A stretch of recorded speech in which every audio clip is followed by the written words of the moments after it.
Bismillahirrahmanirrahim. Assalamualaikum warahmatullahi wabarakatuh. Kami dari kelompok 6 akan membawakan atau memaparkan materi tentang teori kinetik gas. Ya, jadi kami dari kelompok 6 ini terdiri dari teman-teman saya ini atas nama Anissa Rahmayanti, Anissa Awali, Akbar Birkafi, saya sendiri, Fauziatul Munifah Saleh, dan Nur Ahmi. Adapun pokok materi atau pokok pembahasan pada materi teori kinetik gas ini, yaitu yang pertama adalah pengertian gas ideal. Nah, dalam pengertian gas ideal ini sendiri ada yang namanya tekanan gas ideal. Nah, kemudian ada pengaruh suhu dan tekanan gas. Nah, di dalam itu terdapat kecepatan rata-rata partikel gas. Adapun energi dalam gas itu mempunyai derajat kebebasan partikel gas. Dan yang terakhir adalah persamaan proses pemuaian gas. Baiklah, materi yang pertama yaitu ada pengertian gas ideal. Berdasarkan eksperimen, diketahui bahwa semua gas dalam kondisi kimia apapun pada temperatur tinggi dan tekanan terendah cenderung memperlihatkan suatu hubungan sederhana tertentu di antara sifat-sifat makroskopisnya, yaitu tekanan, volume, dan temperatur. Hal ini menganjurkan adanya konsep tentang gas ideal yang memiliki sifat makroskopis yang sama pada kondisi yang sama. Berdasarkan sifat makroskopis suatu gas seperti kelajuan, energi kinetik, momentum, dan massa setiap molekul penyusun gas, kita dapat mendefinisikan gas ideal dengan suatu asumsi atau anggapan, tetapi konsisten atau sesuai dengan definisi makroskopis. Baik, materi selanjutnya yaitu syarat gas ideal. Syarat gas ideal terbagi ada 7 poin. Yang pertama yaitu suatu gas terdiri atas molekul-molekul yang disebut molekul. Setiap molekul identik sama sehingga tidak dapat dibedakan dengan molekul lainnya. Yang kedua, molekul-molekul gas ideal bergerak secara acak ke segala arah. Yang ketiga, molekul-molekul gas ideal tersebar merata di seluruh bagian. Yang keempat, jarak antar molekul gas jauh lebih besar daripada ukuran molekulnya. Yang kelima, tidak ada gaya interaksi antar molekul, kecuali jika antar molekul saling bertumbukan atau terjadi tumbukan antara molekul dengan dinding. Yang keenam, semua tumbukan yang terjadi baik antar molekul maupun antar molekul dengan dinding merupakan tumbukan lenting sempurna dan terjadi pada waktu yang sangat singkat, atau molekul dapat dipandang seperti bola keras yang licin. Dan yang ketujuh atau yang terakhir yaitu hukum-hukum Newton tentang gerak berlaku pada molekul gas ideal. Materi berikutnya yaitu tekanan gas ideal. Keberadaan gas di ruangan tertutup bisa mengakibatkan adanya tekanan. Tekanan tersebut disebabkan oleh adanya tumbukan antara partikel gas dan dinding tempat gas berada. Besarnya tekanan gas di ruangan tertutup dirumuskan sebagai berikut. Tekanan gas sama dengan sepertiga jumlah partikel gas dikali massa dikali kecepatan rata-rata partikel gas dibahagi volume gas sama dengan 2/3 jumlah partikel gas dibahagi volume gas dikali energi kinetik rata-rata partikel gas. Baik, itulah materi yang saya bawakan. Materi selanjutnya yang akan bawakan adalah Saudara Akbar Birkafi.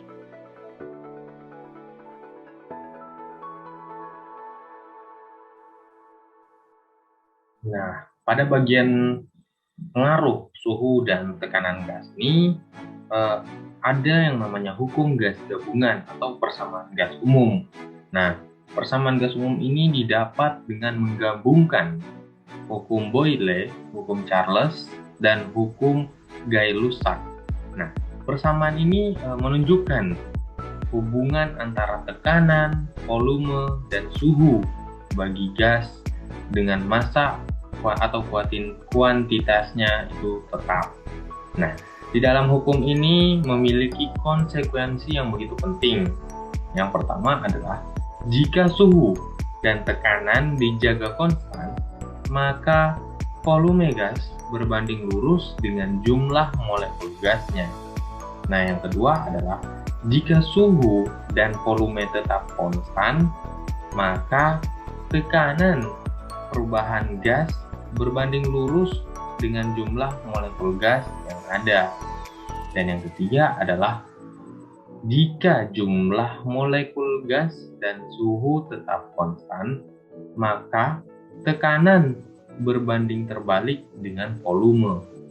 Nah, yang terakhir adalah jika suhu berubah dan jumlah molekul gas dijaga tetap konstan, maka tekanan atau volume atau keduanya akan berubah dalam proporsi langsung terhadap suhu.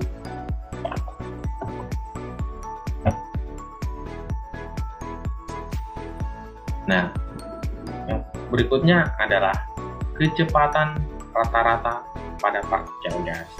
Nah, tiap-tiap molekul dalam gas memiliki percepatan yang berbeda atau kecepatan yang berbeda.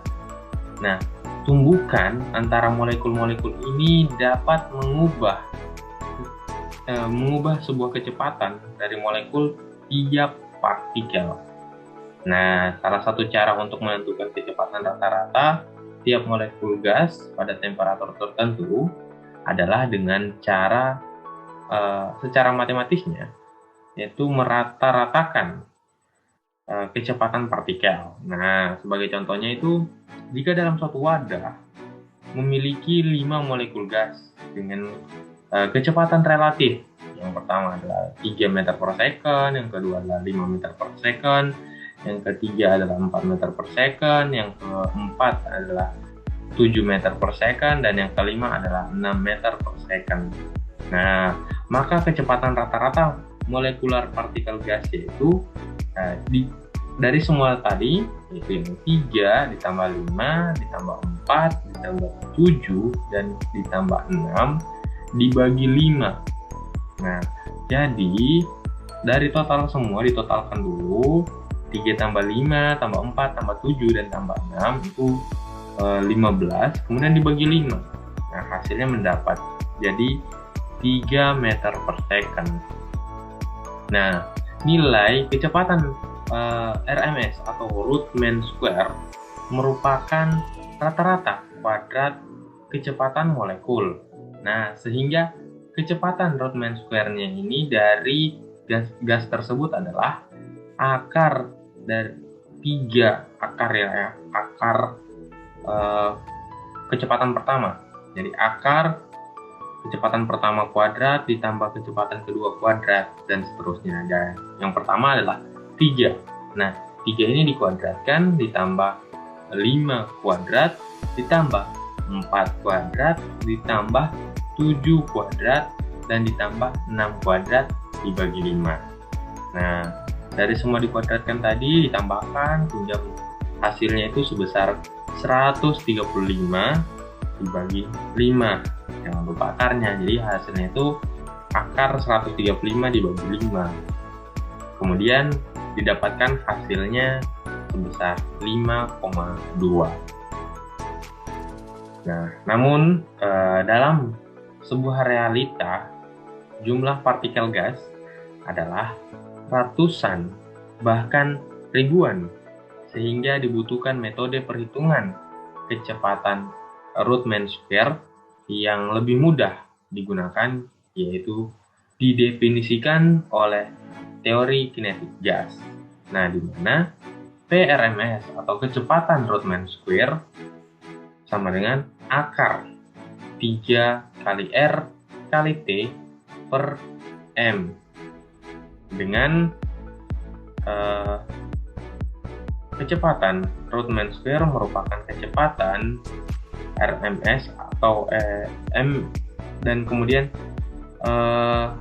mx atau nama sebuah massa dari molar gasnya. Kemudian T sebagai temperatur absolut dalam satuan Kelvin, dan R adalah sebuah konstanta gas universal, yaitu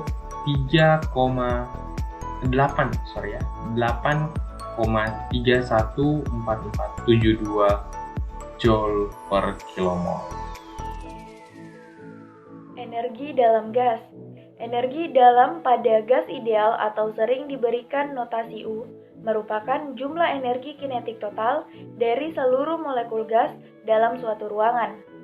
Secara matematis, U sama dengan EK1 ditambah EK2 ditambah EK3 dan seterusnya, atau U sama dengan NEK.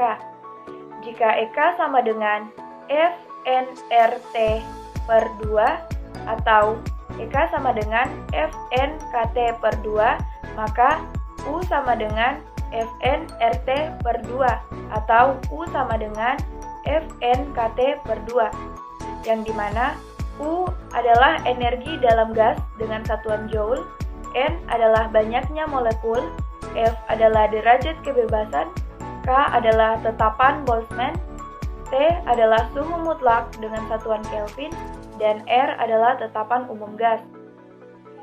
Berdasarkan rumus di atas, besar energi dalam tergantung dari jumlah molekul, suhu gas, serta jenis apakah dia monoatomik, diatomik, atau triatomik. Monoatomik adalah ion yang terbentuk dari atom tunggal. Diatomik adalah molekul yang hanya terdiri dari 2 atom. Kedua atom tersebut dapat berupa unsur yang sama ataupun beda. Dan triatomik adalah molekul yang terdiri dari 3 atom. Derajat kebebasan partikel gas. Dalam fisika, derajat kebebasan suatu sistem merupakan deskripsi resmi dari parameter yang berkontribusi sebagai kondisi dari sistem fisika. Juga bisa dirumuskan sebagai suatu angka minimum yang diperlukan sebagai menentukan koordinat posisi suatu partikel atau sistem partikel. Dalam mekanika, partikel titik dapat memainkan usaha secara lepas sama sekali 3 arah dalam ruang. Dengan demikian, momentum suatu partikel terdiri atas 3 komponen, masing-masing disebut derajat kebebasan. Suatu sistem terdiri atas n partikel lepas sama sekali sehingga mempunyai total derajat kebebasan 3n. Demikian juga dalam mekanika statik, derajat kebebasan yaitu angka skalar tunggal yang menggambarkan kondisi mikro suatu sistem. Spesifikasi semua kondisi mikrosistem yaitu suatu titik dalam ruang fasa sistem. Derajat kebebasan yang dipakai tidak bergantung pada variabel lain. Sebagai contoh, dalam model rantai ideal 3 dimensi, dua sudut yang diperlukan sebagai menjelaskan masing-masing orientasi monomer. Persamaan proses pemuaian gas. Yang pertama yaitu pemuaian gas pada suhu yang tetap atau disebut juga dengan isoterma. Pemuaian gas dengan suhu yang tetap ini berlaku hukum Boyle, yaitu di mana jika di dalam ruangan tertutup gas suhunya dijaga tetap, maka hasil kali antara volume dan tekanan akan sama atau tetap, yaitu dirumuskan dengan PV sama dengan tetap atau juga dengan P1V1 sama dengan P2V2, dengan P adalah tekanan dan V adalah volume dari gas. Pemuaian gas dengan tekanan yang tetap atau disebut juga dengan isobar.